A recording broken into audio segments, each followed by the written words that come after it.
আসসালামু আলাইকুম, কেমন আছেন সবাই? আশা করি সবাই ভালো আছেন। আজকে আবারও একটা নতুন রেসিপি নিয়ে হাজির হয়েছি আমি মমতা কিচেনে সবাইকে স্বাগতম। আজকে তৈরি করে দেখাবো চিকেন টিক্কা রেসিপিটা তৈরি করার জন্য আমি পেঁয়াজ নিয়ে নিয়েছি। পেঁয়াজগুলো কেটে নিব।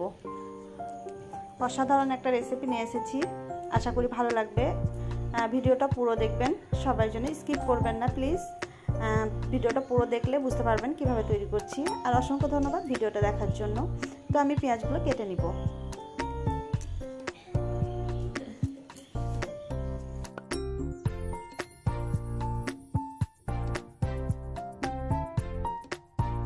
তো পেঁয়াজগুলো আমি কেটে নিচ্ছি।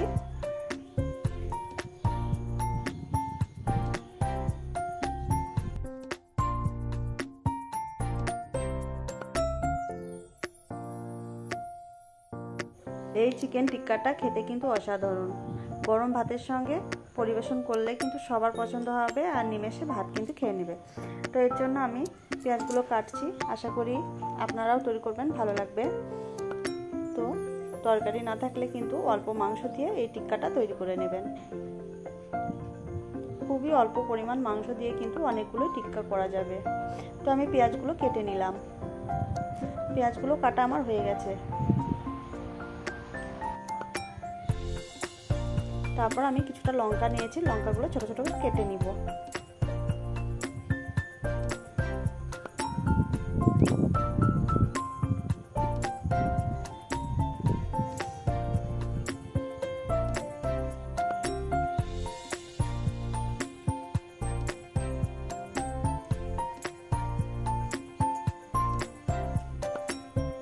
তো লঙ্কাগুলো আমি কেটে নিলাম।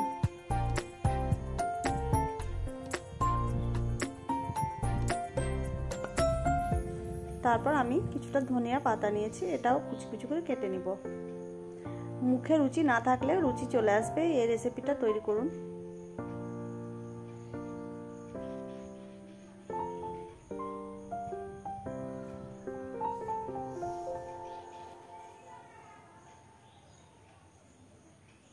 তো সবগুলো আমার কাটা হয়ে গেল। তারপর আমি দুটো ব্রেড নিয়েছি, ব্রেড দুটো আমি এর সঙ্গে দিয়ে দিব। তো ব্রেডটা দিলে না অসাধারণ একটা স্বাদ আসবে, আর খেতে ভালো লাগবে, আর একটু মুচমুচি হবে। তো তারপর আমি 1 চামচ শুকনো লঙ্কার গুঁড়ো দিলাম, 1 চামচ হলুদ গুঁড়ো, 1 চামচ কাশ্মীরি লঙ্কার গুঁড়ো, 1 চামচ ধনিয়া গুঁড়ো,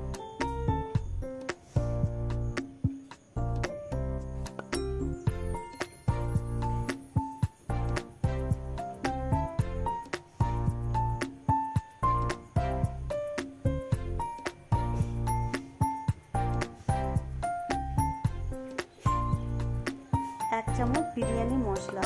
এই বিরিয়ানি মশলাটা দিলে কিন্তু অনেক সুন্দর একটা সুগন্ধ বের হবে, আর খেতে কিন্তু অসাধারণ হবে। তো তারপর আমি আদা রসুনের পেস্ট দিলাম। তারপর আমি সাদা তেল দিয়ে দিলাম।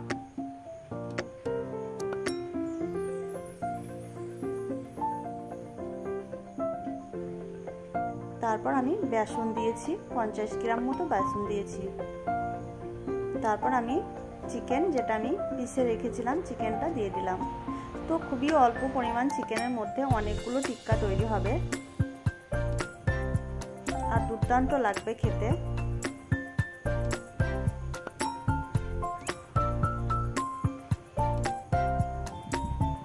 তো আমি মাখিয়ে নিচ্ছি।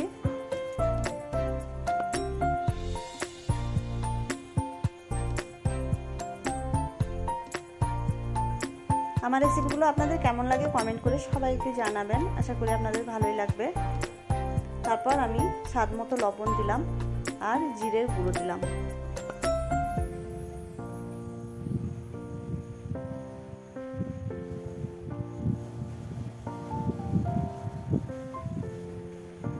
তারপর আমি একটু সস দিয়ে দিলাম। সসটা দিলে কিন্তু স্বাদটা কিন্তু দ্বিগুণ হয়ে যাবে, তাই আমি সস দিয়ে দিলাম 2 চামচ মতো।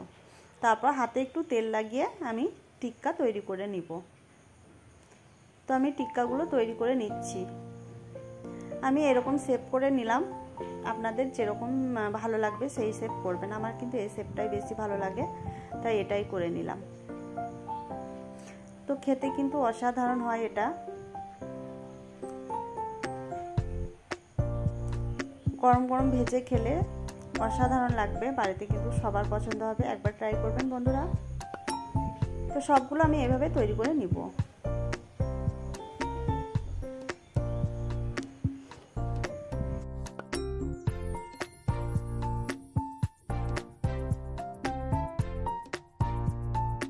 তো সবগুলো টিক্কা আমার তৈরি হয়ে গেছে, দেখতেই পাচ্ছেন কতগুলো টিক্কা কিন্তু আমার তৈরি হয়েছে অতটুকু মাংসতে। আমি এটা এখন ফ্রিজে ভরে রেখে দিব। ফ্রিজে ভরে রেখে আমি 2 ঘন্টা পর নিয়ে এসেছি। দেখতে পাচ্ছেন গায়ে যে পানিগুলো ছিল সেগুলো কিন্তু শুকিয়ে গিয়েছে। আর ফ্রিজে না রাখলেও হবে, কিন্তু ফ্রিজে রাখলে একটু ভালো লাগবে খেতে। তো ফ্রিজে রেখেছিলাম, তো পানিটা কিন্তু শুকিয়ে গেছে, যেটাই পানি ছিল সেটা শুকিয়ে গেছে। এবার আমি গরম গরম ভেজে নিব। এর জন্য আমি একটা গ্যাসের চুলায় ফ্রাই প্যান বসিয়েছি। ফ্রাই প্যানের মধ্যে আমি কিছুটা সাদা তেল দিয়ে দিলাম। তেলটা ভালো মতো গরম হলে আমি টিক্কাগুলো ভেজে নিব, হালকা আঁচে ভেজে নিব।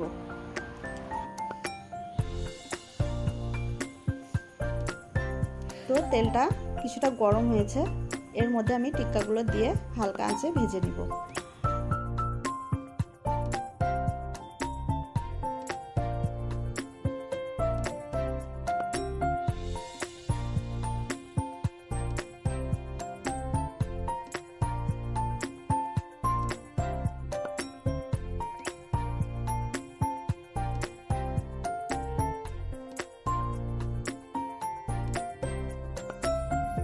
উল্টে পাল্টে আমি লাল লাল করে এটাকে ভেজে নিব।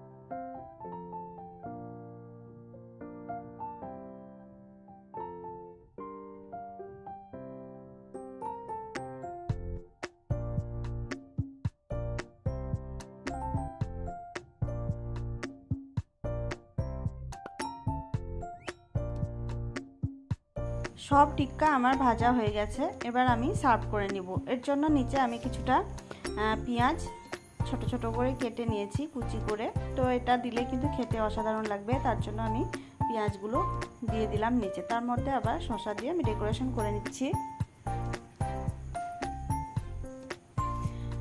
কমেন্ট করে জানাবেন আপনাদের কেমন লাগলো রেসিপিটা। আশা করি ভালোই লাগবে। অসাধারণ একটা রেসিপি আপনাদের সামনে শেয়ার করলাম। আর ভালো লাগলে লাইক কমেন্ট শেয়ার করবেন, আর নিচে থাকা বেল আইকনটা প্রেস করবেন, তাহলে কিন্তু সর্বপ্রথম আপনাদের কাছে নোটিফিকেশন পৌঁছে যাবে আর আমার ভিডিওগুলো আপনারা দেখতে পারবেন। আপনারা আমার ভিডিওগুলো দেখবেন, আশা করি আপনাদের ভালো লাগবে। আর একটা করে লাইক করবেন। কে কোথা থেকে ভিডিওটা দেখছেন একটু কমেন্ট করে জানাবেন। অসংখ্য ধন্যবাদ আমার ভিডিওটা দেখার জন্য। তো অনেকগুলো টিক্কা আমার হয়ে গেছে। গরম ভাতের সঙ্গে গরম গরম সার্ভ করলে কিন্তু অনেক সুন্দর লাগবে খেতে।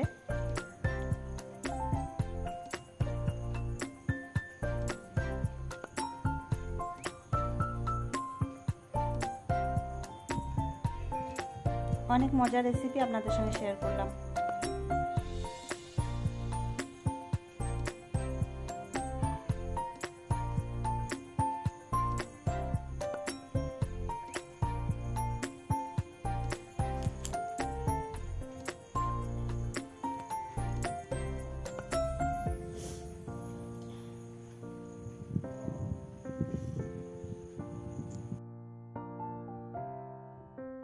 সবাই ভালো থাকবেন, সুস্থ থাকবেন, ভিডিওগুলো দেখবেন। আল্লাহ হাফেজ।